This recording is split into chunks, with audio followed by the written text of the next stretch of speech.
Olá, você já deve ter ouvido a expressão bullying. E essa palavra vem sendo usada muito recentemente para falar da violência nas escolas. E nós recebemos a Ana Brasil, que é psicóloga da Rede Municipal de Ensino aqui de São José, para nós conversarmos sobre esse assunto.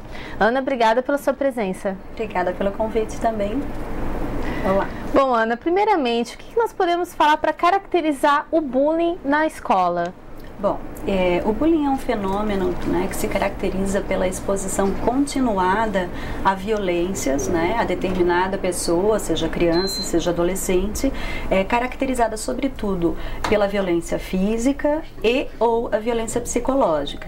Então é uma exposição desse sujeito continuadamente a agressões que o humilham, que o envergonham, né, que o expõem no sentido físico, batendo, agredindo fisicamente, ou então, por exemplo, colocando coisas, etiquetas coladas, danificando seus pertences, né? Fazendo essa pessoa se parecer ainda mais vulnerável perante o grupo.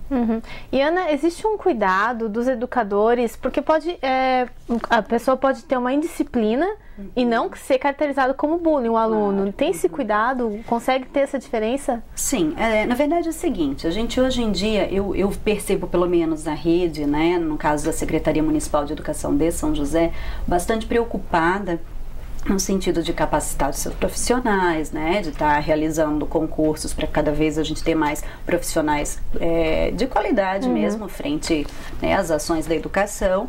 Mas, claro, os especialistas e a rede de apoio dessa escola precisam ficar atentos, sim, porque a questão da indisciplina, ela, né, vem permeando ao longo do tempo a questão escolar, né, sendo manejada das formas adequadas dentro desse âmbito da escola. O que a gente precisa estar atento é se isso é uma situação pontual, né, o que gerou essa indisciplina dentro daquele contexto, se foi uma situação que se perpetua, né, se ela está relacionada a um sujeito específico, a um grupo específico, né, da onde que ela partiu e a quem que ela se dirigiu.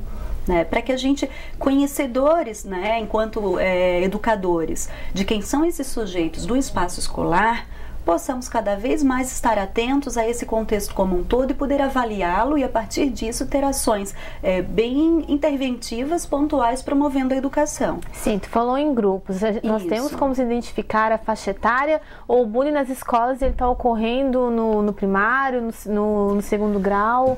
Considerando assim, a gente tem sujeitos em desenvolvimento, são essas crianças, esses jovens, né? Claro que pela questão das modificações físicas, muitas vezes, aquele que é diferente, muitas vezes acaba sendo perseguido. Por exemplo, essa muitas vezes é uma das situações. Então, alguém que se destaca, eventualmente, até inclusive por ser um bom aluno, ou por ser muito tímido, ou por fisicamente, de repente, ser uma criança obesa, né, ou uma criança muito magra, ou alguma característica física que se destaque, né, muitas vezes acaba sendo perseguido por aqueles que, de certa maneira, condenam essa característica, né?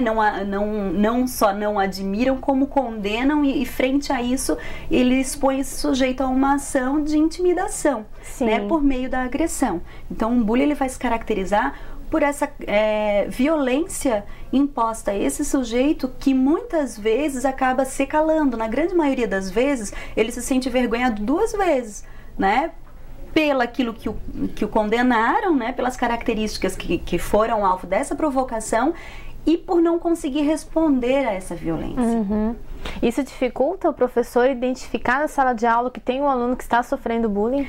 Olha, na verdade, pode ser sim um dificultador, dependendo de como o professor, não só o professor, né, a escola não é o aluno não é do professor, ele é da escola, né, mas a família também precisa estar atenta.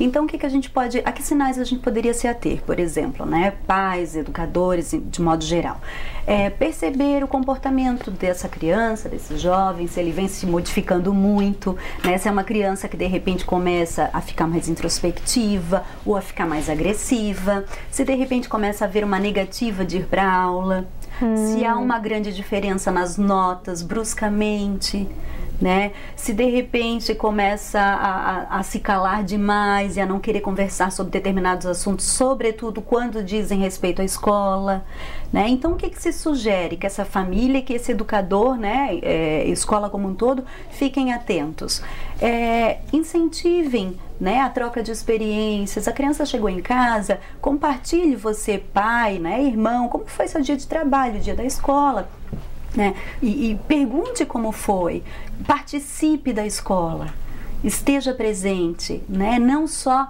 pela questão da nota, que a gente sabe que isso é muito valorizado, né? Mas não é o fundamental. A escola é um espaço de aprender a conviver, né? A educação, ela é muito além do que a gente vai aprender cientificamente. A gente aprende a conviver. Então, os professores também precisam estar atentos nas interações desse grupo. Alguém que participava mais, de repente, tá fora desse grupo. Por que motivos? Por quanto tempo? Né? O que vem caracterizando, motivando essa saída de determinada criança ou adolescente de um grupo?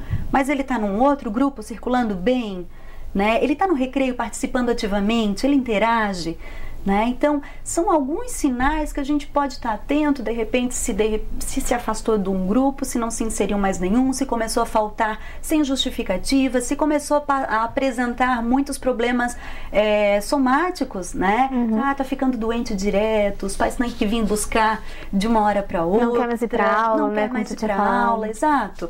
Né? Então, alguns itens a se ater para evitar a situação chegar num ponto que muitas vezes a gente vai precisar recorrer a uma instância maior do que a própria escola. Entendi. Né? E o perfil do aluno que pratica o bullying, ele também é fácil de ser identificado? A família também pode colaborar, como tu falou, no perfil de quem também sofre, né? Exato. Eu acredito que seja tão sofrível para a família do agressor, né, que muitas vezes assim, a gente vem fazendo leituras a esse respeito, sobretudo com o que a mídia hoje vem divulgando, né?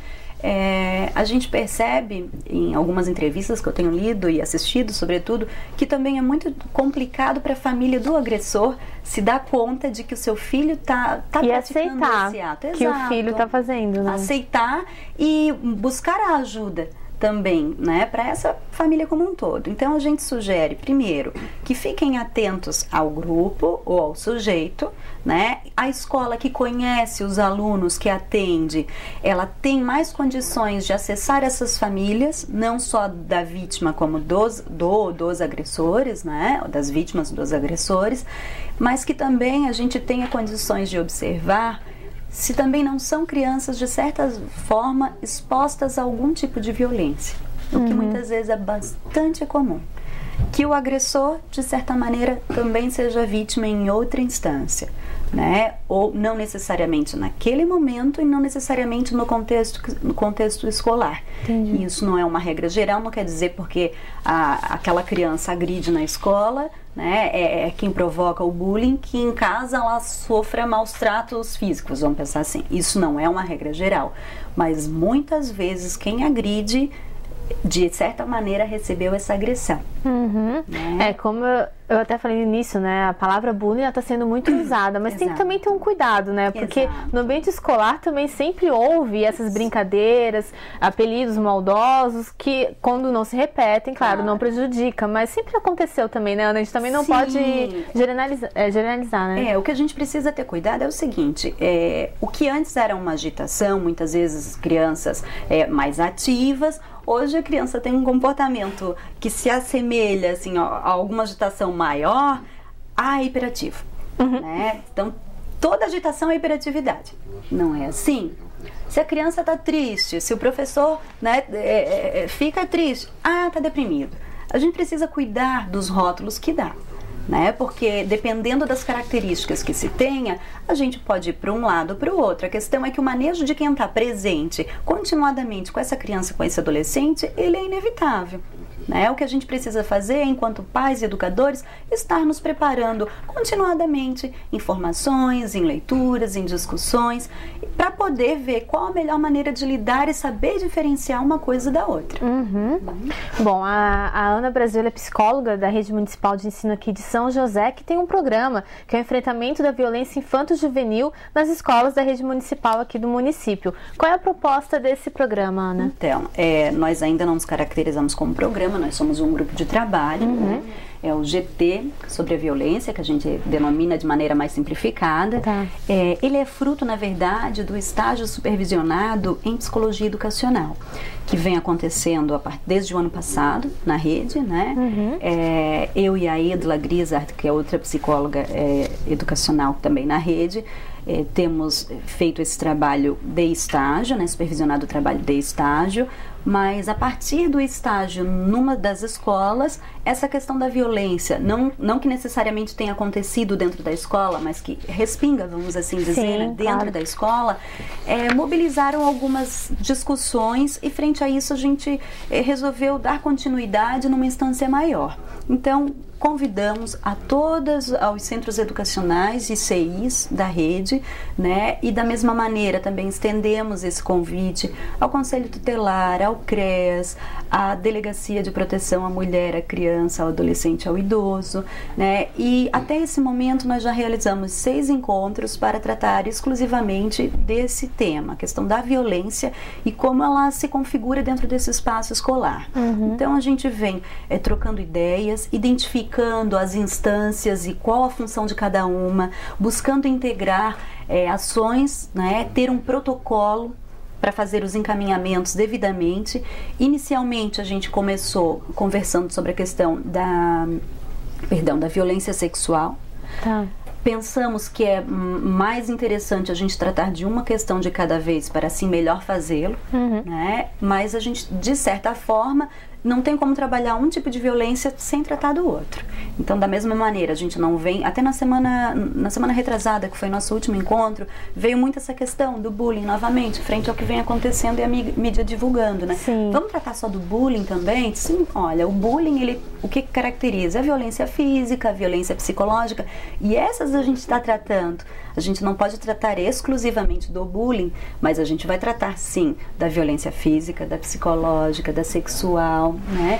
Então, é o que a gente vem fazendo, né? Fica o convite a todos que possam comparecer e se representar enquanto instituições, né, que tenham interesse. A gente tem um cronograma já previsto para o ano de 2011, né, com representatividade, pelo menos um funcionário, a gente está pedindo, né, um educador de cada instituição de ensino da rede, que se identifique sobretudo com um tema. Por quê? Porque nós gostaríamos que cada local desse tivesse uma pessoa como referência para tratar da questão da violência inicialmente no momento em que é identificado.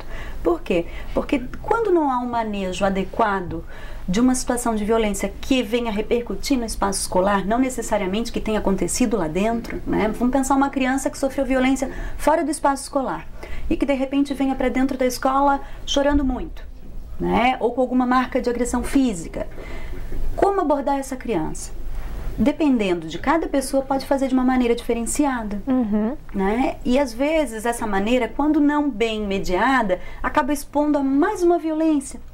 Então, o que nós gostaríamos? Se cada escola tivesse pelo menos nosso desejo seria que 2, né, profissionais, a gente poderia recorrer a ele para manejar inicialmente a situação e ver com os demais profissionais os desdobramentos seguintes. Então esse projeto ele vem também para melhorar o atendimento dos educadores nessas situações com a criança dentro da escola. Isso. O que poderia melhorar mais ainda? Dentro do GT? Isso, que vocês estão buscando melhorar já esse serviço, né? Eu vou até extrapolar um pouco além do GT, então, tá? Dentro da rede hoje, eu gostaria de colocar, que eu acho que é uma iniciativa bem interessante, a gente vem tendo o grupo que se denomina Escola para Pais, mas ele tem um outro nome, Acolher para Educar, perdão. Não tem problema. Tá. Mas é popularmente conhecido como Escola para Pais. Tá. Né? Tocado pela Janaína Risse, pela Kerry. É um trabalho bastante rico que, primeiramente, já traz a comunidade para a escola. Que é muito importante, né? Escola, que é muito importante. Fundamental. Eu acho que isso precisa ser dito, porque é uma iniciativa bastante rica que vem envolvendo escola e comunidade, né? O próprio GT também já convidou a comunidade a participar e abre novamente esse convite, né? Então, é iniciativa nossa que essa articulação seja além da escola, como a gente já vem buscando fazer.